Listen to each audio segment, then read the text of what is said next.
જય સદગુરુદેવ. માનવ મહિમા ભાગ 46C. હે માનવ, પરમાત્માના જ્ઞાનીઓ જે હોય છે તે માનવને સીધા એવું નથી કહેતા કે હે જીવ તું સાધના કર. હા જરૂર તેવું કહે છે કે સાધ્ય કરીને સાધના કર. એટલે જેની તારે સાધના કરવાની છે તેની પહેલા ઓળખાણ કર. જે વર્તમાન સમયમાં જે પાખંડ ભક્તિ કરાવે છે તેવી પાખંડ ભક્તિ પરમાત્માના જ્ઞાનીઓ કહે જ નહીં. પરમાત્માના જ્ઞાનીઓ જેણે પરમાત્માને રમતા રામને જોયા હોય તે કેવા છે તે પણ કહે છે.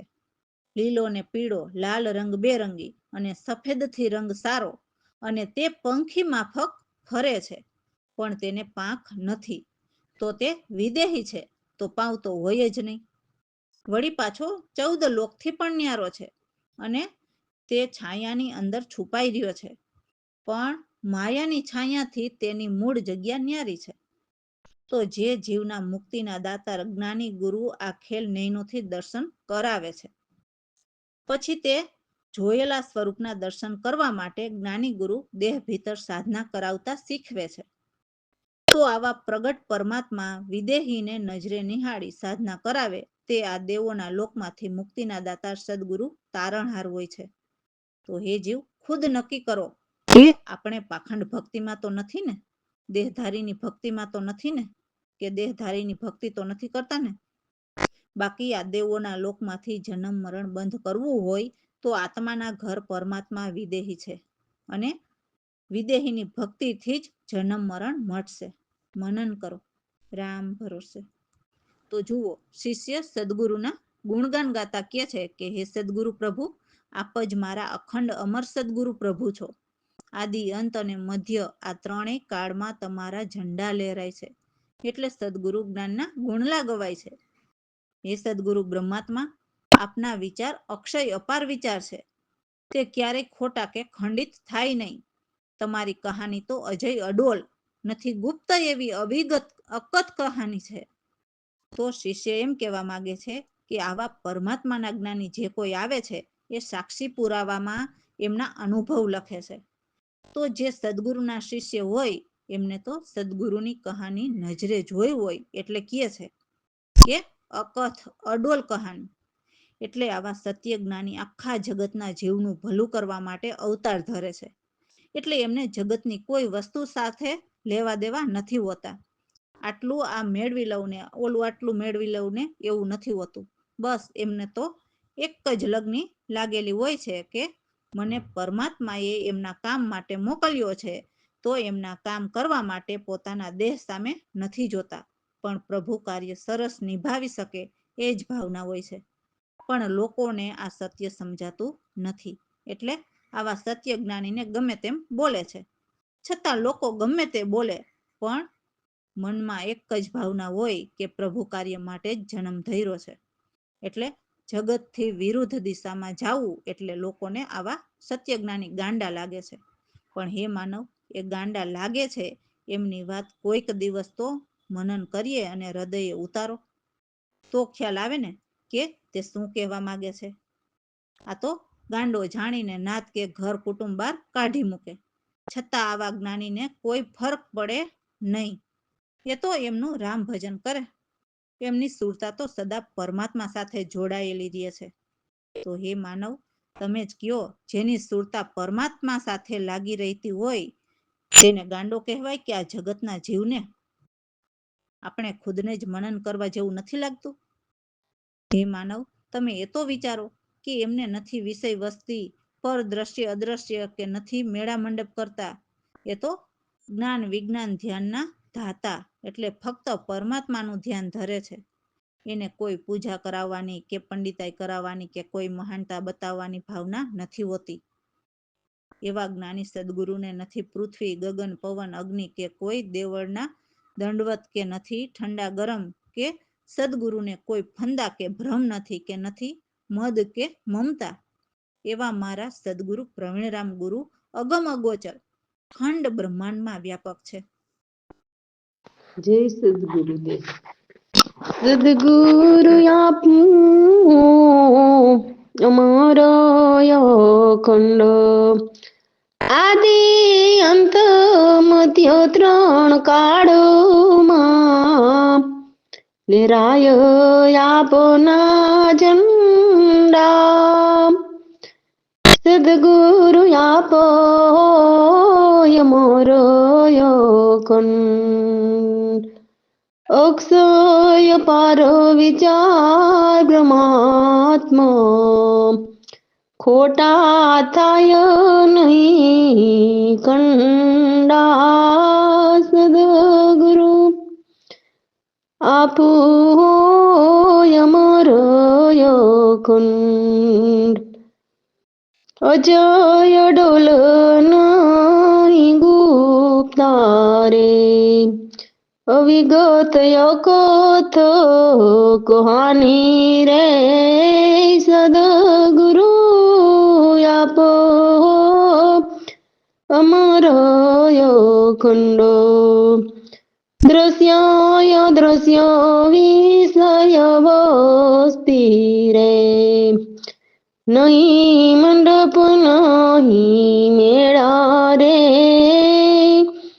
જ્ઞાન વિજ્ઞાન ધ્યાન ના દાતા રે નહીં પૂજા નહીં પંડિતાય સદગુરુ આપ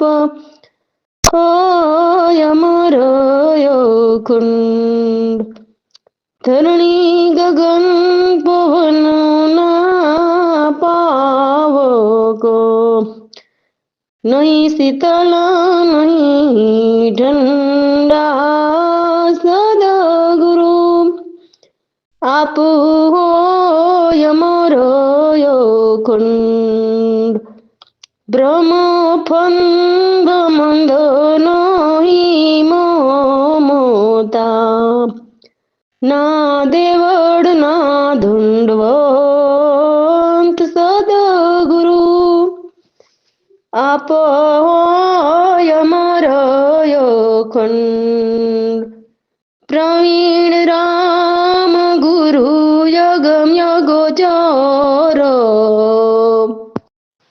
વ્યાપક ખંડ બ્રહ્માંડમાં સદગુરુ આપ અમર ખંડ બ્રહ્મ કર્મ નહીં ભ્રાંતિ રે દસલાલ સમાજ કોર બંધારે સદગુરુ આપ અમર ખંડ રામ ભરોસે.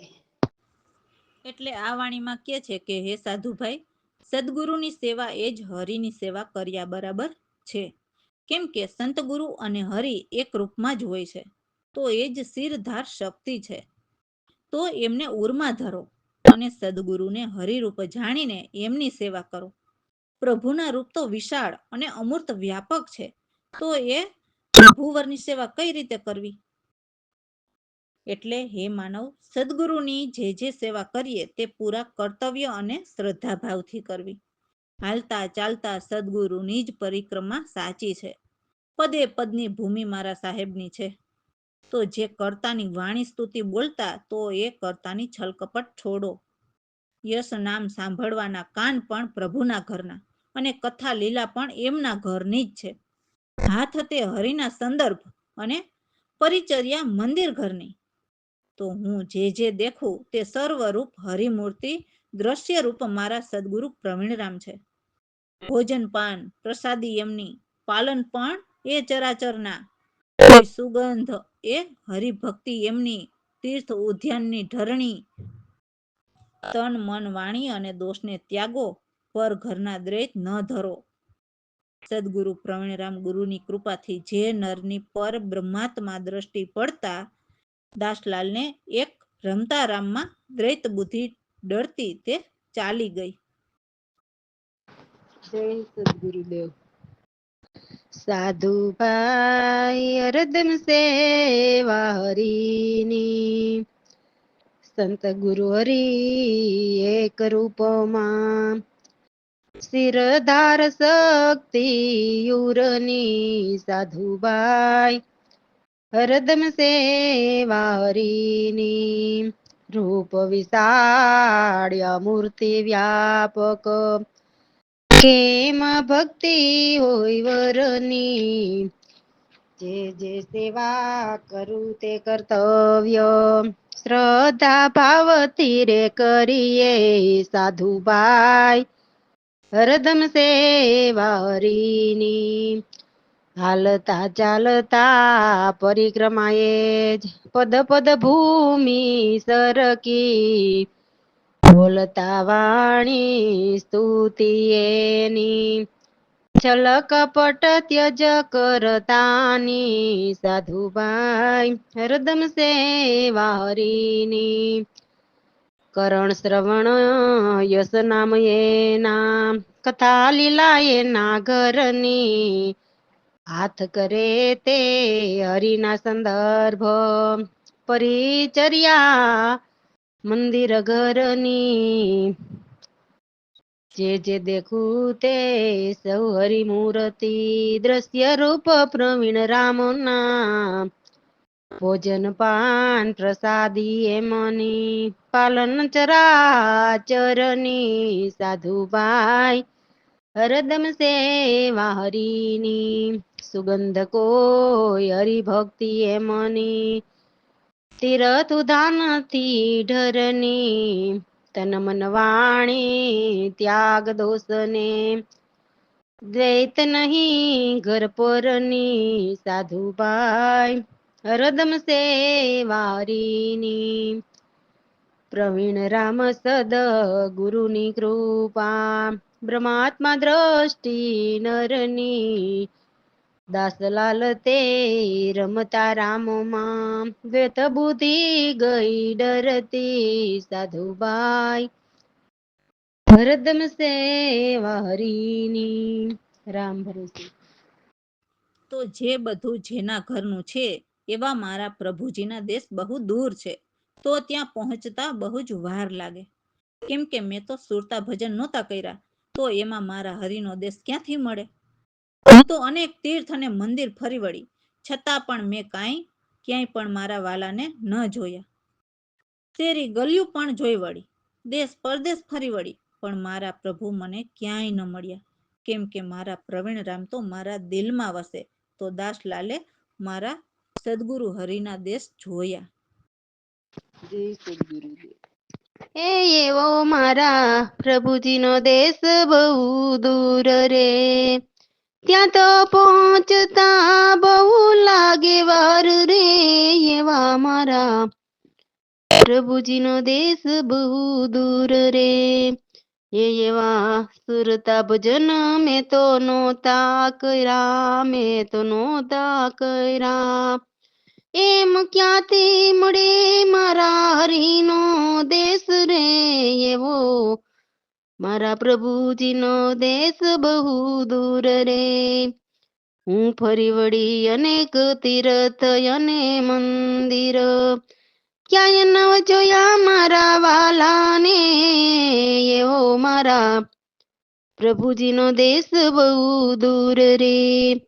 હું તો જોય વળી ગલિયું ને શેરિયું, હું તો ફરી વળી દેશ પર દેશ રે, એવો મારા પ્રભુજીનો દેશ બહુ દૂર રે. મારા પ્રવીણ રામ પ્રભુ તો વસે મારા દિલમાં, એવા દસલાલ જોયા હરિના દેશ રે, એવો મારા પ્રભુજીનો દેશ બહુ દૂર રે, એવો મારા પ્રભુજીનો દેશ બહુ દૂર રે. રામ ભરોસે. તો મારા હરિના દેશ જોયા એ જ સર્વમાં મને મન ભાવે, તો બીજા કોનું સ્મરણ કરું? મને તો મારા સદગુરુ એક એકમાં લાખો લખાય. કેમ કે કોઈ હરિને મૂળમાં બતાવે, તો કોઈ દૂધમાં, તો કોઈ નાભીમાં, તો કોઈ હૃદયમાં બતાવે. કોઈ હરિને કંઠમાં બતાવે, તો કોઈ મૌનમાં બતાવે, તો કોઈ ત્રિપુટીમાં, તો કોઈ હરિને ગગનમાં બતાવે. કોઈ હરિને દસમામાં, તો કોઈ શિખરમાં, તો કોઈ હરિને શૂન્યમાં બતાવે. તો કોઈ બ્રહ્માંડમાં બતાવે એવા મારા સદગુરુ અક્કલ અરૂપી આપોઆપ સમાવે. તો એવા સદગુરુ પ્રવીણરામ ભલા છે, જે દાસલાલ કહે છે કે મારાથી જરીએ પણ અળગા ન થાય. રામ ભરોસે. જય સદગુરુદેવ. એ મને રે ભાવે સર્વમાં એક રે, એક એક લાખો લખાઈ, કેનું સ્મરણ કરું બીજો નજર ન આવે. મને રે ભાવે સર્વમાં એક રે, એક એક લાખો લખાઈ, કોઈ તો બતાવે હરીને મૂળમાં, કોઈ બતાવે પયોમાં, કોઈ બતાવે હરીને નાભીમાં, કોઈ હૃદયમાં બતાવે. મને ભાવે સર્વમાં એક રે, એક એક લાખો લખાઈ, કોઈ કહે હરિકંઠમાં, કોઈ મૌનમાં બતાવે, કોઈ કહે હરિત્રિકુટીમાં, કોઈ ગગનમાં બતાવે. મને ભાવે સર્વમાં એક રે, એક એક લાખો લખાઈ, કોઈ બતાવે હરીને દસમામાં, કોઈ શિખરમાં દર્શાવે, કોઈ કહે હરિસુનમાં રહે, કોઈ બ્રહ્માંડમાં બતાવે. મને રે ભાવે સર્વમાં એક રે, એક એક રે લાખો લખાઈ, અકલય રૂપી આપો રે, આપો આપો સમાવે. દસ લાલ કહે ભુલા પ્રવીણ રામ પ્રભુ, અડગાક દીન થાય, અડગાક દીન થાય. મને રે ભાવે સર્વમાં એક રે, એક એક રે લાખો લખાઈ. રામ ભરોસે.